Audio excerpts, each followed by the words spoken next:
آج میں جس مووی کا اردو میں ایکسپلینیشن دے رہی ہوں وہ ون ڈیزل کی مشہور فلم پچ بلیک ہے جو 2000 میں ریلیز ہوئی تھی۔ فلم کا آغاز خلا کی خاموشی میں ہوتا ہے۔ ایک بڑا کارگو جہاز خلا میں سفر کر رہا ہے۔ اس جہاز پر مختلف مسافر سوئے ہوئے ہیں کیونکہ ایک لمبی اسپیس ٹریول فلائٹ ہے۔ سب کو کرو اسٹیٹس میں رکھا گیا ہے تاکہ وہ لمبے سفر کے دوران زندہ رہ سکیں۔ اچانک جہاز پر کوئی بیرونی جھٹکا لگتا ہے۔ جہاز میں ایک بڑا حادثہ پیش آتا ہے جس کی وجہ سے جہاز اپنے راستے سے ہٹ جاتا ہے، الارم بجنے لگتے ہیں اور جہاز کا آٹومیٹک سسٹم مسافروں کو جگانا شروع کر دیتا ہے تاکہ وہ ہنگامی صورتحال میں بچ سکے۔ اس دوران ہم دیکھتے ہیں کہ جہاز کی پائلٹ کیرولین فرائے جاگ جاتی ہے۔ وہ جہاز کے کنٹرول روم میں جاتی ہے اور اپنی کو پائلٹ ٹیم کے ساتھ جہاز کو سنبھالنے کی کوشش کرتی ہے۔ جہاز کے اندر ہلچل مچ جاتی ہے، سب کچھ ہل رہا ہوتا ہے۔ جہاز بہت تیزی سے قریب کے سیارے کی طرف بڑھ رہا ہوتا ہے۔ اگر جہاز کا وزن کم نہ کیا گیا تو سب مر جائیں گے۔ اس موقع پر کیرولین ایک سخت فیصلہ لیتی ہے۔ وہ کچھ مسافروں کے کریو چیمبر کو الگ کرنا چاہتی ہے تاکہ جہاز ہلکا ہو کر زمین پر اتر سکے، لیکن جب وہ ایسا کرنے لگتی ہے تو دوسرا آفیسر اس سے اختلاف کرتا ہے۔ اس بحث میں وقت نکل جاتا ہے اور جہاز پورے وزن کے ساتھ سیارے کی طرف گرنے لگتا ہے۔ جہاز اس اجنبی اور ویران سیارے پر زبردست دھماکے کے ساتھ کریش ہو جاتا ہے۔ جہاز کے کئی حصے تباہ ہو جاتے ہیں، کچھ مسافر فوراً مر جاتے ہیں، کچھ کے کریو چیمبر ٹوٹ جاتے ہیں اور کچھ لوگ زخمی حالت میں زندہ بچ جاتے ہیں۔ دھول اور ریت کے بادل اٹھتے ہیں۔ جب منظر صاف ہوتا ہے تو ہم دیکھتے ہیں کہ یہ سیارہ بالکل سنسان ہے۔ چاروں طرف صحرا جیسا منظر، پتھریلے پہاڑ اور جلے ہوئے ٹکڑے بکھرے ہوئے ہیں۔ حادثے کے بعد جو لوگ زندہ بچتے ہیں ان میں کیرولین فرائے، پائلٹ جو جہاز کو بچانے کی کوشش کر رہی تھی، جونس ایک شخص جو اپنے آپ کو پولیس یا گارڈین ظاہر کرتا ہے، ریڈک ایک خطرناک قیدی جسے زنجیروں میں باندھا گیا تھا، اس کی آنکھیں خاص ہیں، وہ اندھیرے میں بھی دیکھ سکتا ہے، امام ایک مذہبی شخصیت جو اپنے 3 عمر لڑکوں کے ساتھ ہے، جیک ایک نوعمر لڑکی جو خود کو لڑکا ظاہر کر رہی ہے تاکہ وہ محفوظ رہ سکے، کچھ اور مسافر بھی ہیں لیکن زیادہ تر یا تو مر چکے ہیں یا شدید زخمی ہیں۔ کریش کے بعد جب سب زندہ بچنے والے ایک دوسرے کو دیکھتے ہیں تو انہیں سب سے زیادہ ڈر ریڈک سے لگتا ہے۔ وہ ایک مشہور قاتل ہے جسے ایک باؤنٹی ہنٹر کی نگرانی میں سفر کرایا جا رہا تھا۔ اس کے ہاتھ پاؤں زنجیروں میں جکڑے ہوئے ہیں اور آنکھوں پر کالے چشمے ہیں تاکہ روشنی اس کی آنکھوں کو نقصان نہ دے۔ جونس اور باقی لوگ جانتے ہیں کہ ریڈک بہت خطرناک ہے، اس لیے سب اس سے ڈرتے ہیں، لیکن اس وقت ان سب کی جانیں ایک دوسرے سے جڑی ہوئی ہیں کیونکہ یہ سیارہ اجنبی اور سخت ہے۔ بچ جانے والے لوگ جب باہر آتے ہیں تو دیکھتے ہیں کہ یہ سیارہ 3 سورج کی روشنی میں نہایا ہوا ہے، یعنی یہاں دن کبھی ختم نہیں ہوتا۔ روشنی اتنی زیادہ ہے کہ ہر طرف کا منظر چمکتا ہوا لگتا ہے، کہیں سایہ نہیں ملتا۔ پانی، کھانا اور پناہ ڈھونڈنا سب سے بڑا مسئلہ ہے۔ ابھی وہ یہ سب سوچ رہے ہیں کہ کس طرح زندہ رہنا ہے اور بچاؤ کے لیے کیا کرنا ہے۔ سب کو حوصلہ دیتی ہے کہ وہ پانی اور پناہ ڈھونڈنے نکلیں۔ سب سے بڑا مسئلہ یہ ہے کہ جہاز کے ذخائر زیادہ نہیں بچے، کھانے اور پانی کی مقدار بہت کم ہے، اس لیے سب لوگ فیصلہ کرتے ہیں کہ سیارے پر کچھ تلاش کیا جائے۔ ریڈک کو ابھی تک زنجیروں میں باندھا گیا ہے، جونس اور دوسرے لوگ اسے ہر وقت نگرانی میں رکھتے ہیں، لیکن سب کے دل میں یہ خوف ہے کہ اگر وہ آزاد ہو گیا تو سب کو مار دے گا۔ جونس دوسروں سے کہتا ہے کہ فکر مت کرو، میرے پاس ریڈک کو قابو میں رکھنے کے لیے ہتھیار ہیں، لیکن ریڈک کی پراسرار خاموشی اور اس کی خوفناک شہرت سب کو بے چین کر دیتی ہے۔ دن کے وقت 3 سورج کی روشنی ہر طرف پھیلی ہوتی ہے، سایہ نہ ہونے کے برابر ہے۔ ریت کے ٹیلے، پتھریلے پہاڑ اور سنسان میدان، سب کچھ ایک ویران منظر پیش کرتے ہیں۔ سب کو لگتا ہے کہ شاید یہاں کوئی زندگی نہیں ہے، لیکن جیسے ہی وہ آگے بڑھتے ہیں انہیں کچھ ایسے آثار نظر آتے ہیں جو بتاتے ہیں کہ یہاں کبھی زندگی موجود تھی۔ کچھ ہڈیاں، ٹوٹے ہوئے ڈھانچے اور پرانے مکانوں کے کھنڈر ملتے ہیں۔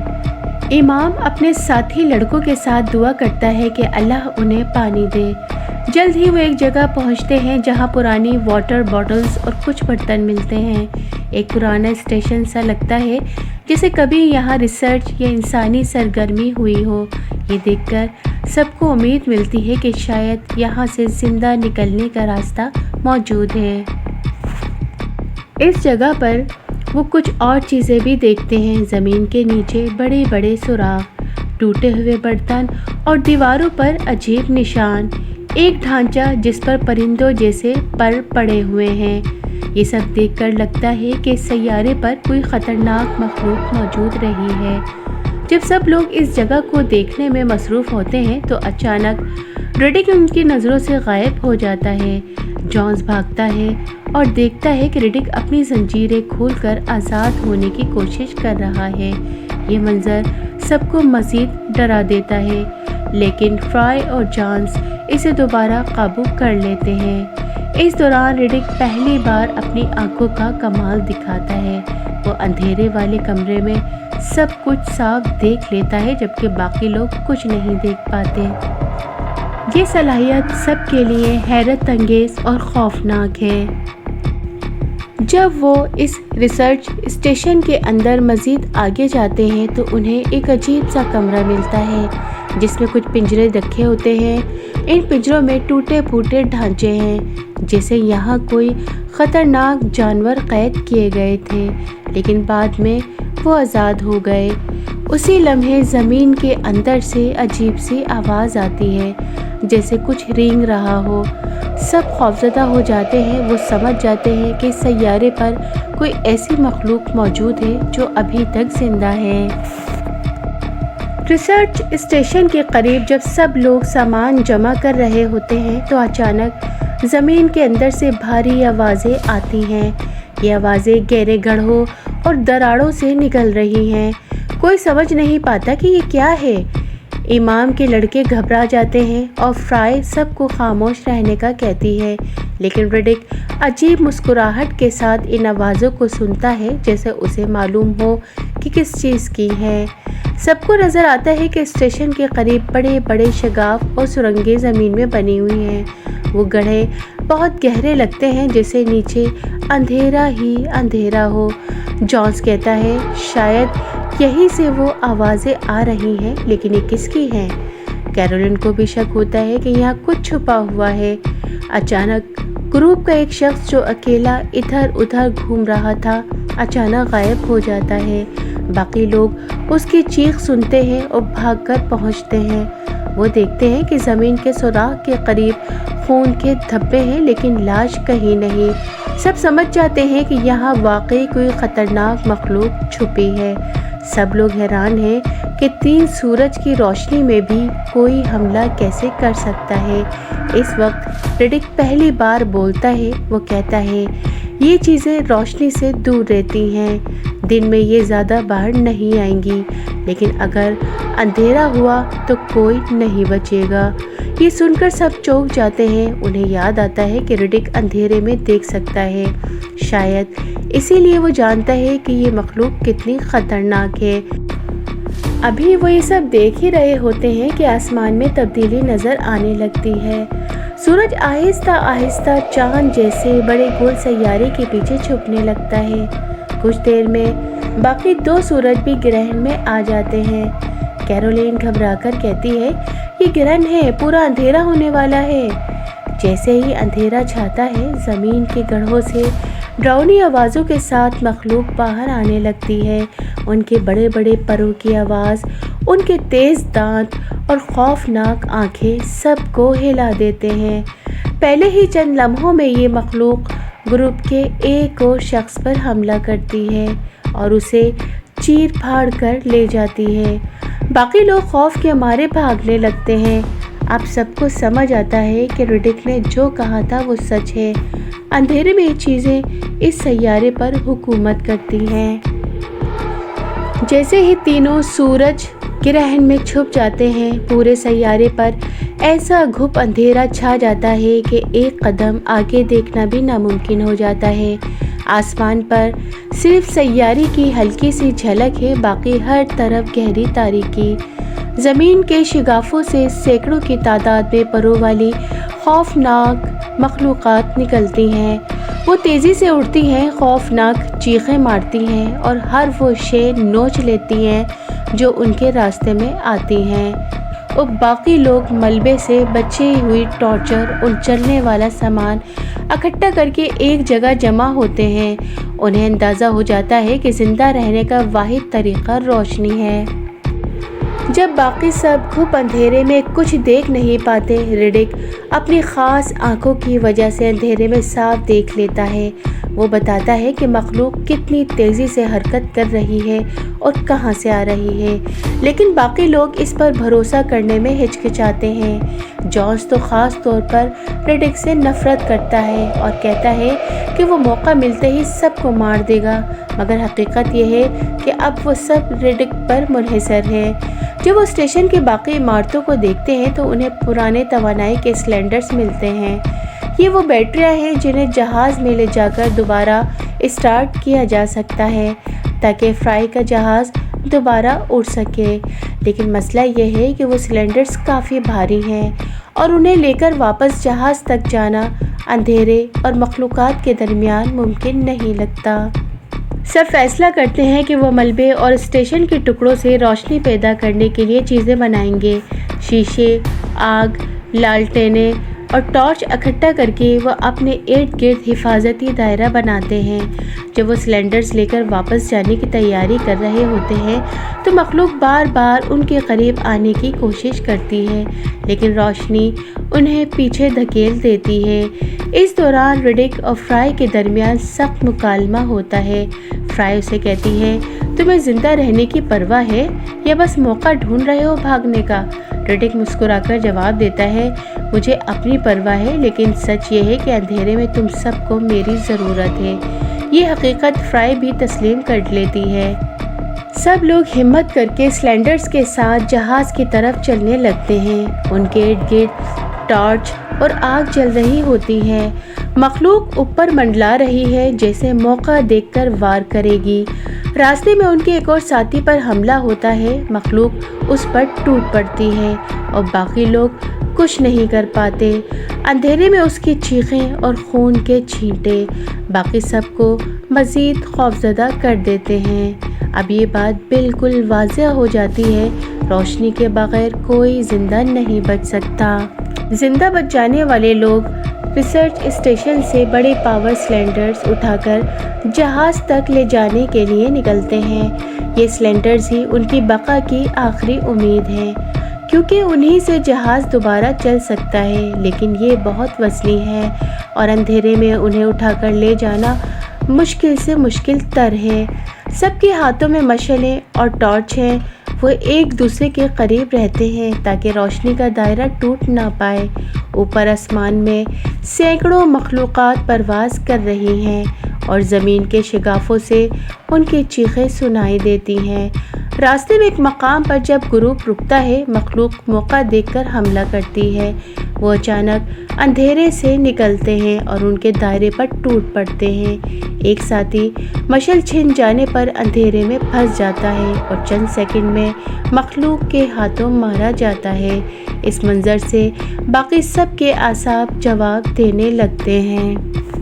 فرائی سب کو حوصلہ دیتی ہے کہ وہ ہمت نہ ہارے۔ وہ بار بار کہتی ہے کہ سلنڈرز جہاز تک پہنچائے بغیر سب مر جائیں گے۔ اس کا عزم باقی سب کے لیے امید بن جاتا ہے۔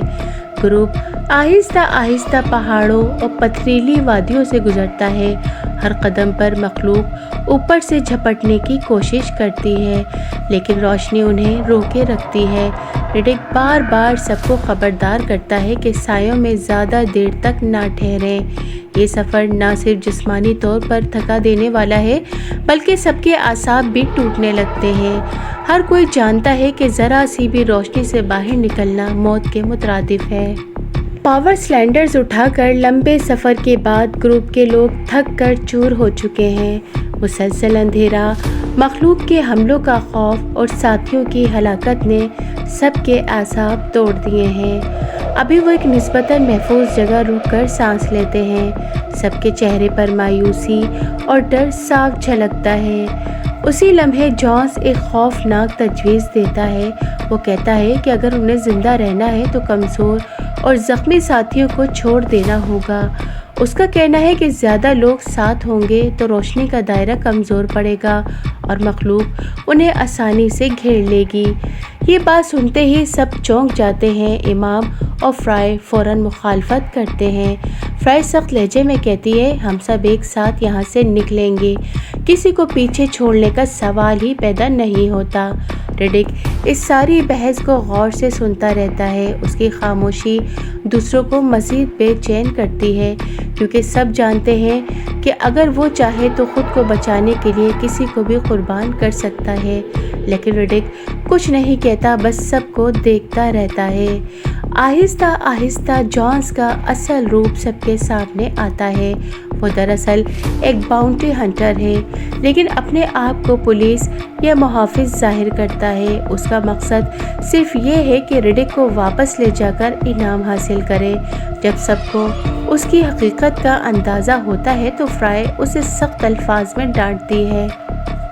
اب گروپ دو حصوں میں بٹ جاتا ہے۔ ایک طرف فرائے، امام اور باقی جو انسانیت پر یقین رکھتے ہیں، اور دوسری طرف جونس جو صرف اپنے فائدے کی فکر کرتا ہے۔ اس تقسیم نے پہلے سے مشکل سفر کو مزید خطرناک بنا دیا ہے۔ اندھیرے میں آگے اب فرائے کو احساس ہوتا ہے کہ قیادت صرف نام کی نہیں، بلکہ اسے سخت فیصلے بھی لینے پڑیں گے۔ وہ سب کو ایک جگہ جمع کر کے کہتی ہے، ہمیں صرف ایک راستہ دیکھنا ہے، پاور سلنڈرز جہاز تک پہنچانا۔ چاہے کچھ بھی ہو جائے، ہم سب ساتھ رہیں گے۔ یہ بات سب کو وقتی طور پر حوصلہ دیتی ہے، مگر خطرہ بدستور منڈلا رہا ہے۔ گروپ اب جہاز کے قریب پہنچنے کے لیے آگے بڑھ رہا ہے۔ مشعلوں اور ٹارچ کی روشنی ان کے ارد گرد ایک دائرہ بنا رہی ہے، لیکن مخلوق چاروں طرف منڈلا رہی ہے۔ ان کے پروں کی پھڑپھڑاہٹ اور خوفناک آوازیں ہر لمحے موت کا احساس دلاتی ہیں۔ سب کے اعصاب جواب دینے لگے ہیں اور تھکن ان پر غالب آ رہی ہے۔ اس دوران جونس کا رویہ اور خطرناک ہو جاتا ہے۔ وہ کہتا ہے کہ اگر ریڈک کو آزاد چھوڑا گیا تو وہ سب کو مار ڈالے گا، اس لیے وہ ریڈک کو ختم کر دینا چاہتا ہے۔ وہ فرائے کو قائل کرنے کی کوشش کرتا ہے کہ ریڈک کو یہی مار دینا چاہیے تاکہ گروپ محفوظ رہے، لیکن فرائے انکار کر دیتی ہے۔ وہ جانتی ہے کہ اندھیرے میں ریڈک کے بغیر زندہ بچنا تقریباً ناممکن ہے۔ آخرکار ایک موقع پر جونس اور ریڈک آمنے سامنے آ جاتے ہیں۔ جونس ہتھیار نکال کر ریڈک پر حملہ کرنے کی کوشش کرتا ہے۔ دونوں کے درمیان سخت لڑائی شروع ہو جاتی ہے۔ اندھیرے میں یہ لڑائی اور بھی خوفناک لگتی ہے۔ ریڈک کی تیز رفتار حرکات اور اس کی آنکھوں کی طاقت اسے برتری دیتی ہے۔ جونس پوری طاقت جھونک دیتا ہے، لیکن ریڈک اسے قابو میں کر لیتا ہے۔ لڑائی کے دوران شور اور روشنی میں کمی کی وجہ سے مخلوق قریب آ جاتی ہے۔ جیسے ہی وہ دونوں الجھتے ہیں، اچانک ایک مخلوق حملہ کرتی ہے اور جونس کو پکڑ لیتی ہے۔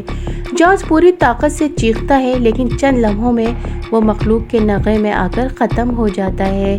اس کی چیخیں باقی سب کو ہلا دیتی ہیں۔ جونس کی ہلاکت گروپ کے لیے دوہری کیفیت لاتی ہے۔ ایک طرف وہ خوش ہے کہ ان کے لیے خطرہ بننے والا شخص ختم ہو گیا، لیکن دوسری طرف یہ بات انہیں اور بھی کمزور کر دیتی ہے کہ اب ان کی تعداد کم ہوتی جا رہی ہے۔ جونز کی موت کے بعد اب یہ بات بالکل واضح ہو جاتی ہے کہ زندہ رہنے کے لیے انہیں ریڈک پر بھروسہ کرنا ہوگا۔ وہی اندھیرے میں دیکھ سکتا ہے، وہی ان کی رہنمائی کر سکتا ہے۔ فرائی بھی یہ بات تسلیم کر لیتی ہے، چاہے وہ دل سے ریڈک پر شک کرتی ہے۔ جونز کی موت کے بعد گروپ مزید چھوٹا ہو چکا ہے۔ اب صرف چند لوگ بچے ہیں، ریڈک، فرائی، امام اور چند بچے ہوئے ساتھی۔ وہ سب جہاز کی طرف بڑھنے لگتے ہیں۔ اندھیرے اور بارش میں ان کی سانسیں اور قدموں کی آواز ہی سنائی دیتی ہے۔ مخلوق چاروں طرف منڈلا رہی ہے، جیسے شکار کو گھیرنے کے لیے وقت کا انتظار کر رہی ہو۔ جب وہ جہاز کے قریب پہنچتے ہیں، ریڈک ایک لمحے کے لیے رک جاتا ہے۔ وہ گروپ کو پیچھے چھوڑ کر خود تنہا جہاز میں داخل ہو جاتا ہے۔ فرائی چونک جاتی ہے۔ وہ دیکھتی ہے کہ ریڈک ان سب کو چھوڑنے والا ہے۔ اس کے دل میں شک درست ثابت ہوتا ہے کہ ریڈک صرف اپنی ہی جان بچانے کی فکر کرتا ہے۔ فرائی ریڈک کے پیچھے جہاز میں داخل ہو جاتی ہے۔ وہاں وہ ریڈک کو پائلٹ کی کرسی پر بیٹھے ہوئے دیکھتی ہے۔ ریڈک کہتا ہے، یہ جہاز صرف ایک کے لیے کافی ہے، باقی سب کو میں ساتھ نہیں لے جا سکتا۔ فرائی غصے اور دکھ کے ساتھ جواب دیتی ہے، ہم سب یہاں ایک ساتھ مرنے یا جینے آئے ہیں۔ اگر تم نے انہیں چھوڑ دیا تو تم صرف قاتل ہی نہیں، بزدل بھی ہوگے۔ یہ الفاظ ریڈک پر اثر کرتے ہیں۔ اس کے چہرے پر کشمکش نظر آتی ہے۔ کچھ لمحوں بعد ریڈک فیصلہ کرتا ہے، وہ دوبارہ جہاز سے باہر نکلتا ہے اور باقیوں کو لینے کے لیے اندھیرے میں واپس جاتا ہے۔ یہ لمحہ اس کے کردار میں بڑی تبدیلی کو ظاہر کرتا ہے۔ اب گروپ جہاز کے قریب پہنچ جاتا ہے، لیکن مخلوقات کی تعداد بڑھتی جا رہی ہے۔ ان کے پروں کی تیز آواز، بارش اور اندھیرا ماحول کو مزید ڈراؤنا بنا دیتے ہیں۔ جیسے ہی وہ جہاز کی طرف بڑھتے ہیں، ایک کے بعد ایک مخلوق حملہ کرتی ہے۔ ریڈک اپنی پوری طاقت اور مہارت کے ساتھ انہیں روکتا ہے، لیکن وہ مسلسل آتے رہتے ہیں۔ جب سب لوگ جہاز کے قریب پہنچتے ہیں، اچانک ایک مخلوق ریڈک کو اپنی گرفت میں لے لیتی ہے۔ وہ زمین پر گرا دیا جاتا ہے اور مخلوق اسے کھینچنے لگتی ہے۔ فرائی فوراً پیچھے پلٹتی ہے۔ وہ ریڈک کو بچانے کے لیے مخلوق پر حملہ کر دیتی ہے۔ وہ ریڈک کو دھکیل کر آزاد کرتی ہے، لیکن خود اس مخلوق کے نرغے میں آ جاتی ہے۔ ریڈک چیختا ہے، فرائی نہیں، لیکن دیر ہو چکی ہوتی ہے۔ فرائی مخلوق کی ضد میں آ کر ہلاک ہو جاتی ہے۔ یہ لمحہ ریڈک کے لیے گہرا صدمہ ہوتا ہے۔ وہ ایک لمحے کے لیے خاموش کھڑا رہتا ہے، لیکن پھر غصے اور دکھ کے ساتھ باقی گروپ کو جہاز کی طرف لے جاتا ہے۔ فرائی کی قربانی کے بعد ریڈک گہرے صدمے میں ہے، لیکن وقت ضائع کرنے کا کوئی موقع نہیں۔ مخلوقات اب اور زیادہ تعداد میں گھیر رہی ہیں۔ ریڈک باقی بچے ہوئے ساتھیوں، امام اور چند بچ جانے والے کو جہاز کی طرف دھکیلتا ہے۔ بارش اور اندھیرے میں جہاز ان کے لیے واحد امید ہے۔ مخلوقات قریب آتی ہیں، ان کے پروں کی آواز اور چیخیں جہاز کے اطراف گونج رہی ہیں۔ جیسے ہی وہ سب جہاز میں سوار ہوتے ہیں، ریڈک آخری لمحے تک انہیں روکنے کی کوشش کرتا ہے۔ ریڈک جہاز کے دروازے پر کھڑا ہوتا ہے۔ وہ ایک لمحے کے لیے پیچھے دیکھتا ہے، جہاں اندھیرے میں مخلوقات کا ہجوم ہے۔ اس کی آنکھوں میں غصہ اور دکھ دونوں جھلک رہے ہیں۔ اگرچہ وہ چاہتا ہے کہ یہ جنگ جاری رکھے، لیکن اسے پتہ ہے کہ زندہ رہنے کا واحد راستہ جہاز ہے۔ جہاز زمین سے بلند ہوتا ہے اور نیچے اندھیرا اور مخلوقات کی شوریدہ چیخیں گونجتی ہیں۔ جیسے ہی جہاز خلا کی طرف بڑھتا ہے، وہ سب پیچھے رہ جاتے ہیں۔ اندھیرا اب بھی سیارے پر چھایا رہتا ہے، لیکن چند زندہ بچ جانے والے آخرکار نجات پا لیتے ہیں۔ جہاز کے اندر خاموشی ہے، سب لوگ تھکے ہوئے اور صدمے میں ہیں۔ ریڈک پائلٹ کی نشست پر بیٹھتا ہے۔ امام پوچھتا ہے، اگر وہ ہم سے سوال کریں گے کہ ہم کس طرح بچ نکلے تو ہم کیا کہیں گے؟ ریڈک آہستہ سے مسکرا کر جواب دیتا ہے کہ ہم مر گئے تھے۔ یہ الفاظ کہانی کو ایک ڈراؤنے مگر یادگار اختتام پر لے جاتے ہیں۔